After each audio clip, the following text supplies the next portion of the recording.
ఓం నమ శివాయ శ్రీమాత్రే నమః. ఈ షార్ట్ వీడియోలో గురువుగారు మేము పెద్ద పెద్ద పూజలు చేయలేము, ఏదైనా తేలికను చాలా తేలికగా మేము ఏదైనా మనసులో అనుకుంటే ఖచ్చితంగా మా మనసులో ఉన్న కోరికలు నెరవేరుతాయా అని చాలామంది అడిగారు. ఖచ్చితంగా అవుతాయి.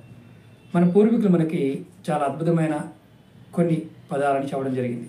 మీరు ఎవరైనా సరే ఈ పదాలను చేయవచ్చు. మతము, జాతి, కులం అంటూ ఏమీ లేదు. మీ ఇష్టదైవం దగ్గర, మీ కులదైవం దగ్గర మీకు ఎవరైతే ఇష్టపడతారో వారి దగ్గర చేయొచ్చు.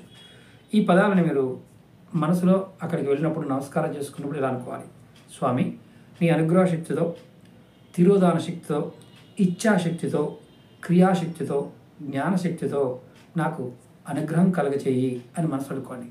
ఇలా మీరు ప్రతిరోజు ఒక్కసారైనా సరే ఇలా అనుకుంటూ ఉంటే ఖచ్చితంగా మంచి ఫలితాలను చూస్తారు. మీరు ఏది కోరుకుంటే అది జరిగి తీరుతుంది. అష్టైశ్వర్య భోగభాగ్యాలు మీ సొంతం అవుతాయి.